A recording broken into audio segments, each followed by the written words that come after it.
વડાપ્રધાન નરેન્દ્ર મોદી ઉત્તર પ્રદેશમાં પ્રચંડ પ્રચાર કરી રહ્યા છે। ફતેપુરમાં ચૂંટણી રેલીને સંબોધિત કરતા તેમણે કહ્યું કે મેં તમને પહેલા જ કહ્યું હતું કે શહેજાદા કેરળના વાયનાડથી ભાગશે। જુઓ તે ભાગી ગયા કે નહીં। મેં તમને કહ્યું કે તે અમેઠીની તરફ જવાની હિંમત પણ નહીં કરે। સમાચાર પાકા નીકળ્યા। હવે વધુમાં સમાચાર એ છે કે કોંગ્રેસે સન્માન બચાવવા માટે મિશન 50 રાખ્યું છે। કોંગ્રેસ અને સપા બંનેની કુંડળીઓ મળે છે। તો બારાબંકીમાં ચૂંટણી રેલીમાં તેમણે કહ્યું કે જો સપા કોંગ્રેસની સરકાર આવશે તો તેઓ ફરીથી રામલલ્લાને તંબુમાં મોકલી દેશે। આ લોકો રામ મંદિર પર બુલડોઝર ચલાવશે। તેમણે બુલડોઝર ક્યાં ચલાવવું અને ક્યાં નહીં તે અંગે યોગીજી પાસેથી ટ્યુશન લેવું જોઈએ।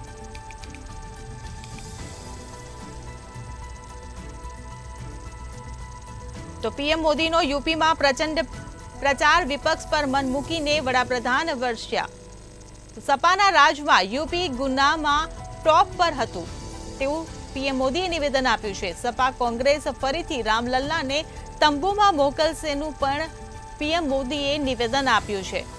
યુપીમાં વડાપ્રધાન મોદી પ્રચંડ પ્રચાર કરી રહ્યા છે। જનસભાને સંબોધન કરી રહ્યા હતા। ફતેપુર બારાબંકીમાં જંગી જનસભાઓ યોજાઈ રહી છે, ત્યારે સંબોધનમાં વિપક્ષ પર વડાપ્રધાન મન મૂકીને વરસ્યા હતા।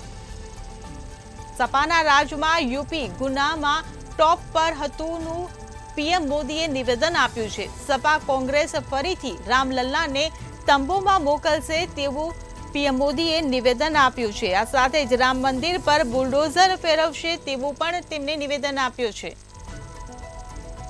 તો યુપીમાં વડાપ્રધાન મોદીનો પ્રચંડ પ્રચાર। ફતેપુર બારાબંકીમાં પીએમ મોદીની જંગી જનસભા યોજાઈ, જેમાં પીએમ મોદીએ કોંગ્રેસ અને સપા પર આકરા પ્રહારો કર્યા।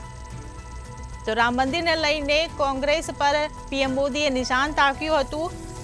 રામલલ્લાને કોંગ્રેસ તંબુમાં મોકલશે તેમજ રામ મંદિર પર બુલડોઝર ફેરવશે તેવું કોંગ્રેસ પર નિશાન સાધ્યું છે। પીએમ મોદીનું આ નિવેદન સામે આવ્યું છે। જી બિલકુલથી જો વાત કરવામાં આવે તો લોકસભા 2024ને લઈને જ્યારે યુપીમાં જે પ્રમાણે જે રેલીઓ અને જે સભાઓ છે તે સભાઓ થઈ રહી છે, તેને લઈને ક્યાંક ને ક્યાંક વડાપ્રધાન નરેન્દ્ર મોદી દ્વારા પણ જે રેલી અને સભાનું આયોજન છે તે આયોજન કરવામાં આવ્યું હતું। અને આયોજનમાં સ્પષ્ટ પ્રમાણે વડાપ્રધાન નરેન્દ્ર મોદી દ્વારા જે સપા અને કોંગ્રેસ ઉપર જે પ્રહારો છે તે પ્રહાર કરવામાં આવ્યા હતા। જો વાત કરવામાં આવે તો જે પ્રમાણે સપાના શહેજાદાથી નામથી જે પ્રમાણે જે નિવેદન છે તે નિવેદન આપવામાં આવ્યું હતું, ત્યારબાદ વડાપ્રધાન નરેન્દ્ર મોદી દ્વારા કહેવામાં આવ્યું હતું કે જે પ્રમાણે જે સમાજવાદી પાર્ટીની સરકાર છે અને કોંગ્રેસ છે તે બંને ભેગા થઈને જ્યારે ભારતીય જનતા પાર્ટીને હરાવવા માટે જે પ્રયત્નો છે તે કરી રહી છે, પરંતુ તેઓના પ્રયત્નમાં તેઓ ક્યાંય ને ક્યાંય સફળ થશે નહીં।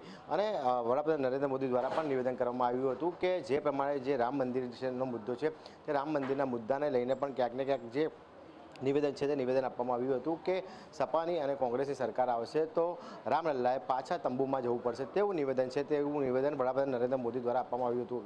એટલે કહી શકાય કે જે પ્રમાણે જે રામ મંદિરને લઈને પણ જે નિવેદનબાજી છે તે નિવેદનબાજી થઈ રહી છે। સાથે જ જો વાત કરવામાં આવે તો જે પ્રમાણે સમાજવાદી પાર્ટીના જે નેતા છે તે યુવા નેતાઓ પર પ્રહાર છે તે પ્રહાર નામ દીધા વગર વડાપ્રધાન નરેન્દ્ર મોદી દ્વારા કરવામાં આવ્યું હતું કે જે પ્રમાણે જે મુસ્લિમ વોટનું જે તુષ્ટિકરણ છે તુષ્ટિકરણ કરવામાં આવી રહ્યું છે। ક્યાંક ને ક્યાંક અનામતનો જે સમગ્ર લાભ છે તે લાભ સંપૂર્ણ લાભ છે તે મુસ્લિમોને આપવાની વાત છે તે આપવાની વાત સમાજવાદી પાર્ટી કરી રહી છે। એટલે કે કહી શકાય કે જે પ્રમાણે આદિવાસી અને જે પીછડો વર્ગનો જે લોકો છે તે લોકોનો હક ક્યાંય ને ક્યાંય છીનવાઈ જાય તેવું સ્પષ્ટપણે નિવેદન છે તે નિવેદન વડાપ્રધાન નરેન્દ્ર મોદી દ્વારા કરવામાં આવ્યું હતું। સાથે જ જો વાત કરવામાં આવે તો જે વિકાસની વાત છે તે વિકાસની વાત પણ જે વડાપ્રધાન નરેન્દ્ર મોદીની જે સભા છે તે સભામાં કરવામાં આવી હતી। સાથે જ વડાપ્રધાન નરેન્દ્ર મોદીએ યોગીના નામથી જે નિવેદન છે તે નિવેદન આપ્યું હતું કે જે પ્રમાણે વડાપ્રધાન નરેન્દ્ર મોદી દ્વારા કહેવામાં આવ્યું હતું કે યોગી જે જગ્યાએ બુલડોઝર ચલાવે છે તે જગ્યા જોવા જેવી હોય છે। એટલે કહી શકાય કે જે પ્રમાણે જે ભૂમાફિયાઓ અને જે ગેંગસ્ટરો છે તે ગેંગસ્ટરોના જે મિલકતો છે તે મિલકતોની ઉપર છે તે બુલડોઝર ચડાવવામાં આવે છે કે ના કે કોઈ મંદિર અથવા તો કોઈ અલગ જગ્યા પર જે બુલડોઝર છે તે ચડાવવામાં આવે છે। એટલે કે કહી શકાય કે જે પ્રમાણે જે રામ મંદિરને લઈને અને જે બુલડોઝરને લઈને જે વડાપ્રધાન નરેન્દ્ર મોદી દ્વારા જે નિવેદન છે તે નિવેદન આપ્યું હતું અને ક્યાંક ને ક્યાંક સમાજવાદી જે પાર્ટીના જે શહેજાદા છે તે શહેજાદા ઉપર પણ નિવેદન આપવામાં આવ્યું હતું કે શહેજાદા છે તે હાલમાંથી અત્યારે બંગાળ તરફ જઈ રહ્યા છે। એટલે કે બંગાળના જે રાજકારણ છે તે બંગાળનું જે રાજકારણ છે તે કેવું રાજકારણ છે તે પણ હવે લોકોને ખબર પડી ગઈ છે। એટલે કે કહી શકાય કે જે પ્રમાણે જે સમાજવાદી પાર્ટી અને કોંગ્રેસ છે તે ક્યાંક ને ક્યાંક જે લોકોને ભ્રમિત છે તે ભ્રમિત કરી રહી છે અને આગામી દિવસોમાં જો કોંગ્રેસ અને સમાજવાદી પાર્ટીની સરકાર છે તે તે સરકાર બનશે તો જે રામલલ્લા છે તે રામલલ્લાએ પાછું પોતાનું ભવ્ય મંદિર છોડીને ક્યાંક ને ક્યાંક તંબુમાં જવું પડશે તેવું નિવેદન છે તેવું નિવેદન વડાપ્રધાન નરેન્દ્ર મોદી દ્વારા આપવામાં આવ્યું હતું. એટલે કહી શકાય કે હવે આગામી દિવસોમાં જ્યારે જે લોકસભા ઇલેક્શન આવી રહ્યું છે ત્યારે મતદાતા છે તે મતદાતા કોની ઉપર જે મત છે તે મત મૂકે છે તેને લઈને પણ હવે ક્યાંક ને ક્યાંક રાજકારણ છે તે ગરમાયું હોય તેવું સ્પષ્ટપણે લાગી રહ્યું છે. જી. તો વડાપ્રધાન પીએમ મોદીની ફતેપુર બારાબંકીમાં જંગી જનસભા યોજાઈ, જેમાં વિપક્ષ પર વડાપ્રધાન મન મૂકીને વરસ્યા હતા. રામ મંદિર અને બુલડોઝરને લઈને તેમણે નિવેદન આપ્યું હતું કોંગ્રેસ સપાની તાકીને.